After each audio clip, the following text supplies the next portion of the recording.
మీరు ఆలోచించే మీ past memories అన్నీ ఫేక్ అని నేను ప్రూవ్ చేస్తే అది తెలియాలంటే ఈ 6 బ్రెయిన్ సీక్రెట్స్ని ఖచ్చితంగా చూడండి. అందులో లాస్ట్ వన్ వచ్చేసి మీ మైండ్ బ్లాక్ చేసి ఈ వీడియోని మళ్ళీ చూసేలా చేస్తుంది. Let's begin. Number 1, dopamine crush. మనం ఎప్పుడైనా ట్రిప్కి ప్లాన్ చేస్తున్నప్పుడు లేదా ఒక ఐటమ్ని కార్ట్లో యాడ్ చేసినప్పుడు ఒక చిన్న ఎగ్జైట్మెంట్ ఉంటుంది. బట్ అదే ఎగ్జైట్మెంట్ ట్రిప్కి వెళ్ళిన తర్వాత ఆర్డర్ ప్లేస్ చేసింది ఇంటికి వచ్చిన తర్వాత అంత కనిపించదు. ఎందుకు? డోపమైన్ అనేది రివార్డ్ వచ్చినప్పుడు రిలీజ్ అయ్యే కెమికల్ కాదు, రివార్డ్ వస్తుందని వెయిట్ చేస్తే వచ్చే కెమికల్. అంటే మీరు ట్రిప్ ప్లాన్ చేస్తున్నప్పుడు ఒక ఎక్సైట్మెంట్ వల్ల మీ బ్రెయిన్లో VTA అనే ఒక సిస్టమ్ మ్యాక్సిమం ఆఫ్ డోపమైన్ని పంప్ చేసేస్తుంది. సేమ్ ఇలానే నువ్వు కార్ట్లో యాడ్ చేసినప్పుడు కూడా ఎక్సైట్మెంట్ పంప్ చేస్తుంది. అండ్ రియాలిటీకి వచ్చేసరికి నువ్వు ఆ ట్రిప్కి వెళ్ళినప్పుడు లేదా నువ్వు ఆర్డర్ చేసింది ఇంటికి వచ్చినప్పుడు అరే ఇదేంటి నేను ప్లాన్ చేసినట్లేదే అని ఒక రియాలిటీ చెక్ని తీసుకొని డోపమైన్ క్రాష్ అయిపోతుంది. దీన్నే న్యూరో సైన్స్లో రివార్డ్ ప్రిడిక్షన్ ఎర్రర్ అంటారు. మనం అనుకుంటాం కదా ఓవర్ హైప్ చేసేసుకుంటే ఏం ఉండదో అక్కడని. అదే ఇది, మనం ఎక్కువ ఊహించుకుంటే తక్కువ ఉంటుంది, తక్కువ ఊహించుకుంటే ఎక్కువ జరుగుతుంది. ఇదంతా డోపమైన్ ఆడే గేమ్. Number 2, VIP filter. నువ్వు ఒక కొత్త కార్ కానీ బైక్ కానీ కొనాలని ఒక థాట్ తెచ్చుకున్నప్పుడు ఒక మోడల్ని ఊహించుకుంటావు. నువ్వు ఆ మోడల్ని ఊహించుకొని బయటికి వెళ్ళిన తర్వాత రోడ్డు మీద చూస్తే మ్యాక్సిమం ఆఫ్ టైమ్స్ నీకు అలాంటి మోడల్ ఆఫ్ కార్స్ కానీ బైక్స్ కానీ కనిపిస్తాయి. నువ్వు దాన్ని ఒక మ్యాజిక్ అనుకుంటావు. బట్ దాని వెనకాల ఒక చిన్న సైన్స్ ఉంది అని నీ బ్రెయిన్ ఆడే ఒక గేమ్ ఉంది. మన బ్రెయిన్ స్టెమ్ లోపల RAS రెటిక్యులర్ యాక్టివిటీ సిస్టమ్ అనే ఒక బౌన్సర్ ఉంటుంది. దీని పని ఏంటి అంటే నువ్వు చూసే ప్రతి ఒక్క ఇమేజ్ని, మిలియన్స్ ఆఫ్ ఇమేజెస్ని ప్రాసెస్ చేసి అందులో నీకు ఏది ఇంపార్టెంటో దాన్ని మాత్రమే నీకు చూపిస్తుంది. సో ఎప్పుడైతే RAS అనేది నువ్వు ఒక కారునో బైక్నో కొనాలని ఊహించుకున్నప్పుడు దాన్ని VIP లిస్ట్లో యాడ్ చేస్తుంది.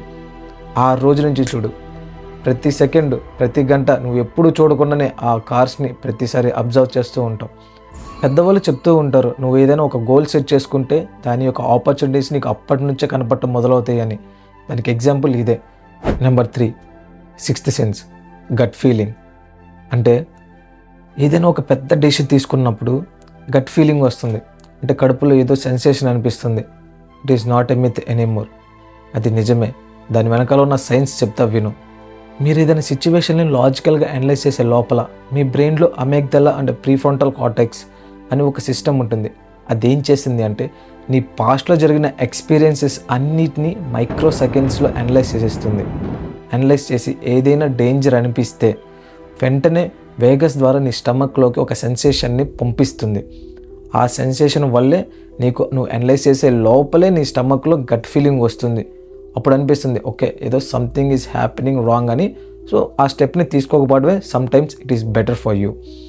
ఇదే దీనికి ఒక reason. Number 4, the battery drain. పొద్దున్నే ఫోకస్తో డైట్ చేద్దామని ఓట్స్ తినేసి వెళ్ళి సాయంత్రం ఆఫీస్ నుంచి వచ్చాక ఒక బిర్యానీ ఆర్డర్ పెట్టుకొని తినేస్తాం. ఎందుకు? కంట్రోల్ లేక కాదు. దీని వెనకాల ఒక రీజన్ ఉంది. విల్ పవర్ అనేది క్యారెక్టర్ కాదు, అది ఒక బయోలాజికల్ బ్యాటరీ. మన బ్రెయిన్లో డెసిషన్ తీసుకునే ప్రీఫ్రంటల్ కార్టెక్స్కి ఎనర్జీ, గ్లూకోజ్ అవసరం. ఆ గ్లూకోజ్ మార్నింగ్ టైంలో పీక్స్లో ఉంటుంది. నువ్వు రోజు తీసుకునే చిన్న చిన్న డెసిషన్స్ వల్ల అది డ్రైన్ అవుతూ ఎండ్ ఆఫ్ ది డేకి ఎంటీ అయిపోతుంది.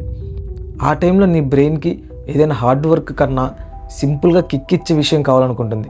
సో అప్పుడే ఆ ఇన్స్టాగ్రామ్ స్క్రోలింగ్ కానీ లేదా ఒక జంక్ ఫుడ్ కానీ ఆ కిక్ని ఇస్తుంది. దానివల్లే మనం పెద్ద పెద్ద గోల్స్ పెట్టుకున్నప్పుడు చిన్న చిన్న వాటికి ఈ గ్లూకోజ్ని వేస్ట్ చేయడం వల్ల పెద్ద పెద్ద గోల్స్కి రీచ్ అవ్వలేకపోతున్నాం. నేను నా ప్రీవియస్ వీడియోలో ఒక ఎగ్జాంపుల్ చెప్పాను.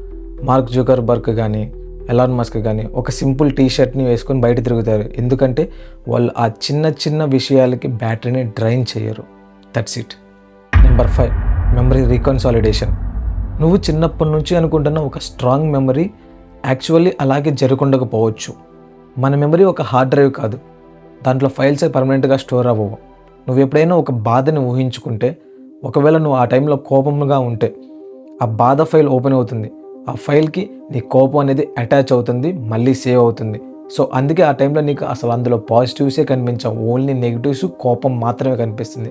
అదే నువ్వు ఏదైనా హ్యాపీగా ఉన్నప్పుడు ఆ బాధను గుర్తు తెచ్చుకుంటే అందులో కూడా నీకు కొన్ని పాజిటివ్స్ కనిపిస్తాయి. దేనికి అంటే నీ స్టేట్ ఆఫ్ మైండ్ అనేది హ్యాపీగా ఉంది కాబట్టి మళ్ళీ దానికి ఒక హ్యాపీ అటాచ్మెంట్ ఫైల్ సేవ్ అవుతుంది అటాచ్ అయ్యి.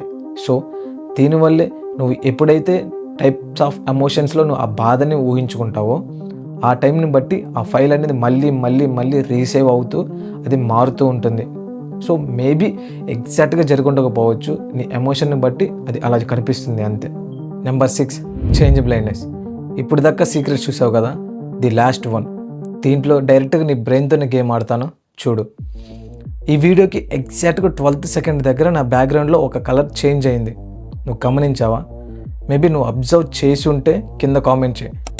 ఎక్కువ మంది మ్యాక్సిమం అబ్జర్వ్ చేసి ఉండకపోవచ్చు, ఎందుకంటే నీ బ్రెయిన్ అనేది ఎప్పుడైనా ఒకదాని మీద ఫోకస్ చేసినప్పుడు దాని చుట్టూరు ఉన్న బ్యాక్గ్రౌండ్ని అంతా ఎరేస్ చేసేసి ఓన్లీ దాని మీద మాత్రమే అబ్జర్వేషన్ పెడుతుంది. ఒకవేళ నీకు డౌట్ ఉంటే 12th సెకండ్ దగ్గరికి వెళ్ళి రివైండ్ చేసి మళ్ళీ చూడు, చేంజ్ అయిందా లేదా కింద కామెంట్ చేయి. And this is project T, signing of.